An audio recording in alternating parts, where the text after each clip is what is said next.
Bismillahirrahmanirrahim. Assalamualaikum warahmatullahi wabarakatuh. Perkenalkan, nama saya Nafaini. Saya dari kelas A Tinggi PAUD, Fakultas Keguruan dan Ilmu Pendidikan Universitas Muhammadiyah Kendari.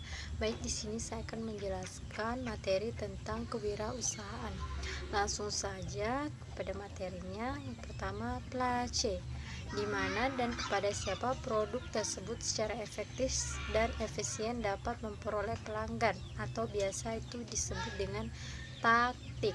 Selanjutnya, promotion, bagaimana produk dapat dikenal oleh pelanggan. Selanjutnya, jika ada saingan maka perlu adanya satu, komunikasi dua arah dengan memperhatikan 5M, mission, money, media, message, measurable. Yang kedua, proportional mix atau sebagai alat untuk komunikasi. Yang pertama, advertising. 2, sales promotion. 3, publicity. 4, public relation. 5, personal selling. Selanjutnya, kegiatan menjual. Proses menjual. Proses menjual adalah salah suatu sistem input-output sebagai berikut. Pertama, input. 1, pilihan produk. 2, pilihan merek. 3, pilihan dealer. 4, kuantitas. 5, frekuensi. 6, loyalitas. 7, kepuasan. Kedua, output. Pertama, harga. Kedua, kualitas. Ketiga, servis. Keempat, gaya. Kelima, pilihan vendor. Pertama, image. Kedua, servis. Ketiga, lokasi. Selanjutnya, seni menjual. Penjualan atau pemasaran harus memperhatikan 1, efisien dan efektif. 2, pengiriman yang efisien dan pemesanan kembali yang dipercaya oleh pelanggan. Ketiga, evaluasi apakah yang dikerjakan selama ini telah baik, perlu perbaikan atau peningkatan. Keempat, ada hadiah bagi petugas atau orang yang berhasil. Selanjutnya, manajemen pemasaran, pengukuran usaha dan hasil untuk evaluasi tenaga penjual. Yang pertama, ukuran orientasi usaha. Yang pertama, jumlah penjualan yang terjadi. Kedua, jumlah komplain yang ditangani. Ketiga, jumlah pemeriksaan dan penjualan stok. 4, jam kerja yang terkontrol. 5, jumlah tindak lanjut yang dilakukan. 6, jumlah demonstrasi produk yang dilakukan. Selanjutnya, ukuran orientasi hasil. Yang pertama, volume penjualan atau total atau per produk.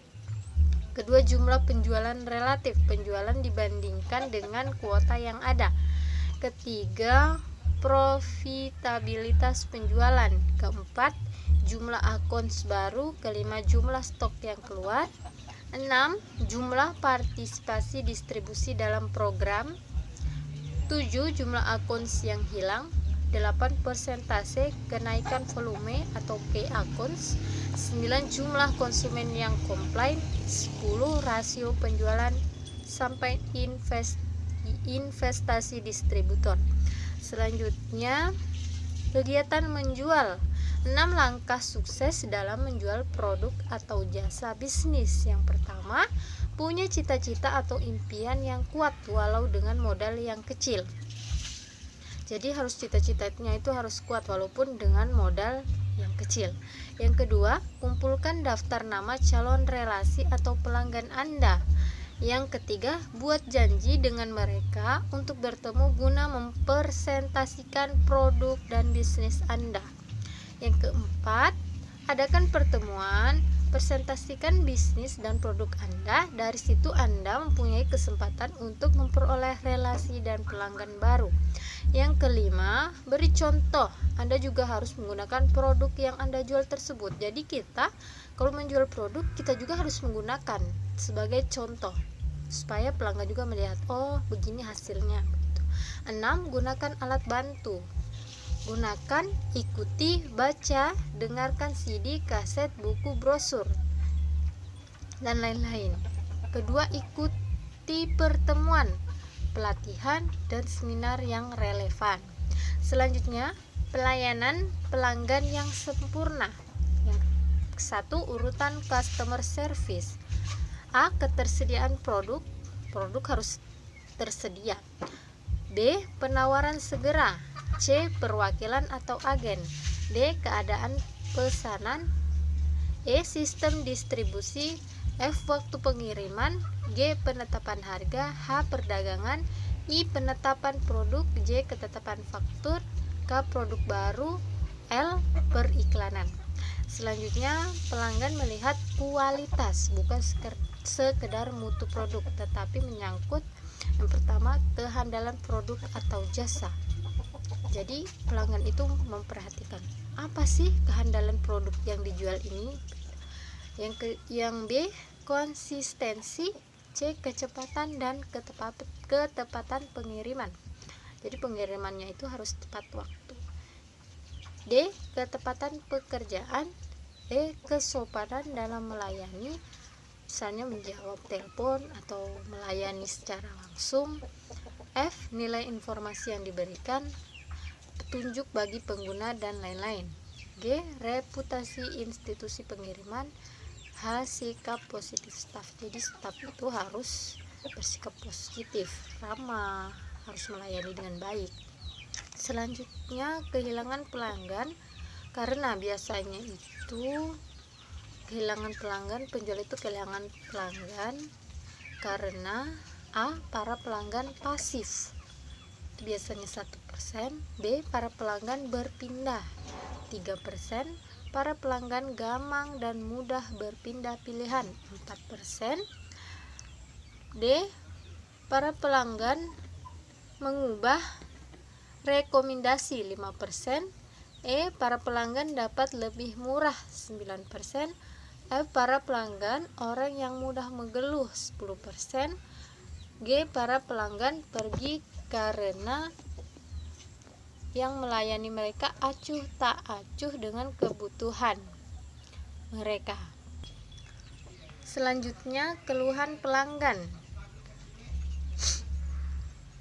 Yang pertama, pekerjaan yang tidak dilakukan dengan baik. Biasanya itu pelanggan mengeluh karena pekerjaan tidak dilakukan dengan baik. Kedua, terlalu lamban atau terlambat. Ketiga, terlalu mahal. Biasanya itu barang yang dijual lebih mahal daripada tempat yang lainnya. Yang keempat, orang yang acuh tak acuh. Kelima, orang yang tidak kompeten. Keenam, kurang sopan. Biasanya pelanggan itu kalau sudah satu kali datang membeli terus penjualnya kurang sopan, maksudnya atau kurang ramah, penjual itu malas untuk kembali lagi beli di tempat tersebut. Selanjutnya, hal-hal yang perlu diingat. Pertama, umpan balik pelanggan adalah info penting. Kedua, pelanggan membutuhkan dan mengharapkan sistem ramah pelanggan. Ketiga, pelanggan harus merasa memperoleh pelayanan yang terbaik. Keempat, pelanggan tidak boleh diganggu dengan masalah yang ada dalam perusahaan.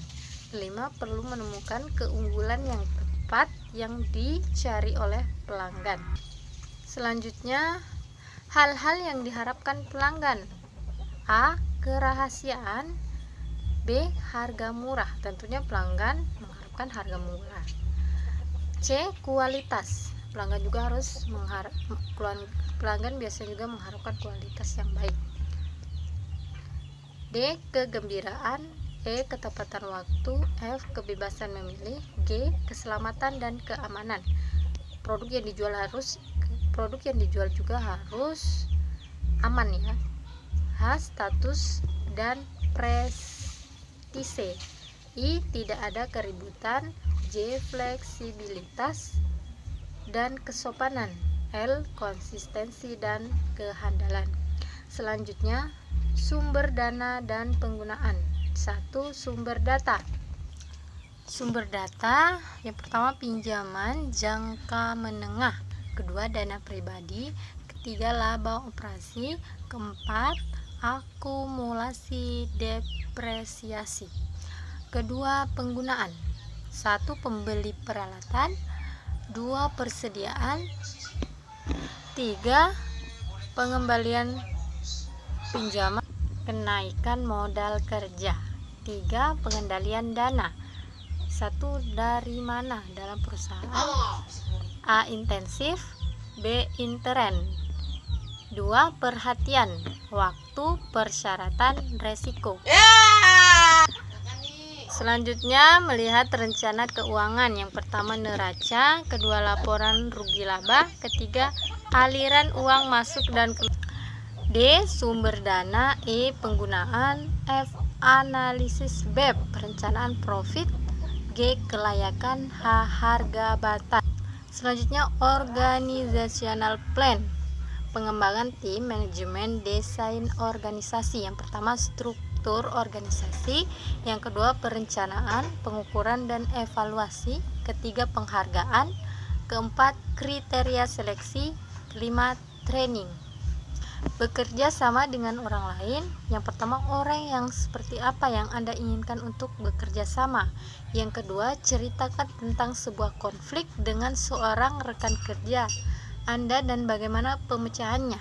3. Gambarkan gaya manajemen Anda. Keempat, 3 kata apa yang menggambarkan diri Anda.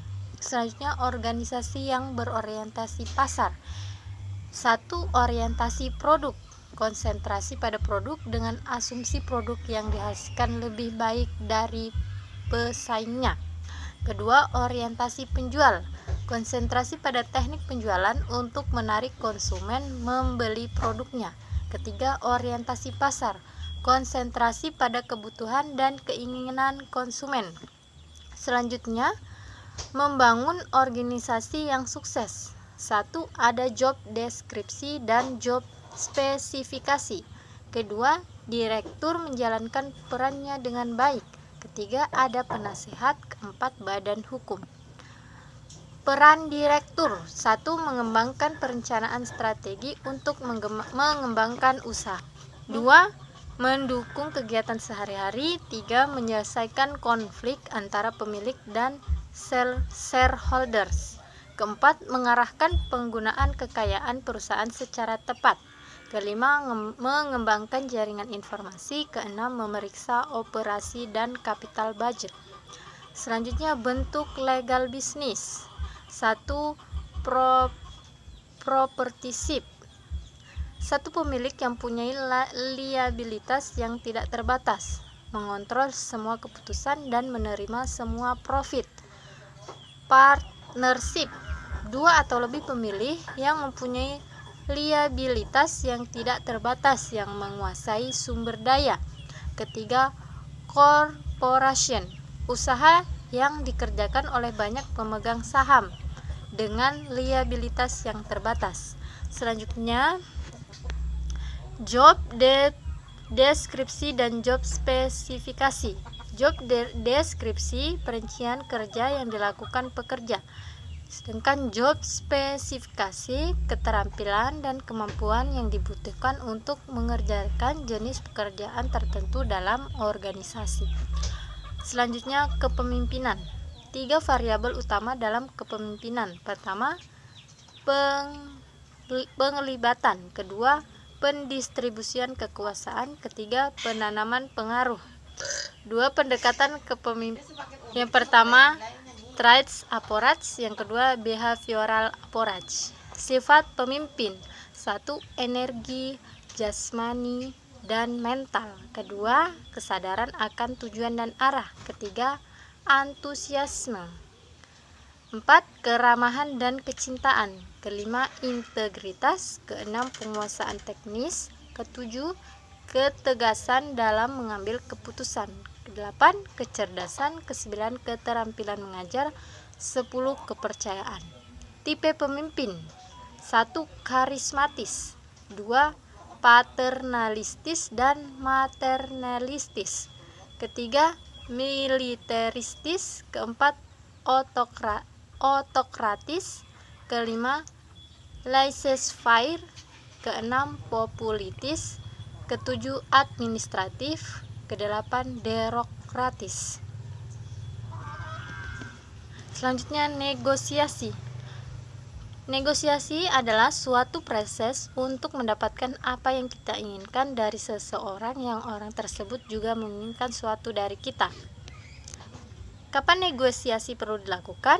Yang pertama, jika memerlukan persetujuan. Yang kedua, jika waktu dan usaha yang dicurahkan akan menentukan potensi yang diharapkan. Ketiga, ketika hasil yang akan diperoleh bersifat tidak pasti. Tahapan negosiasi. Yang pertama, persiapan. Kedua, diskusi. Ketiga, usulan. Keempat, tawar-menawar. Sekian penjelasan dari saya. Kurang lebihnya saya mohon maaf. Wassalamualaikum warahmatullahi wabarakatuh.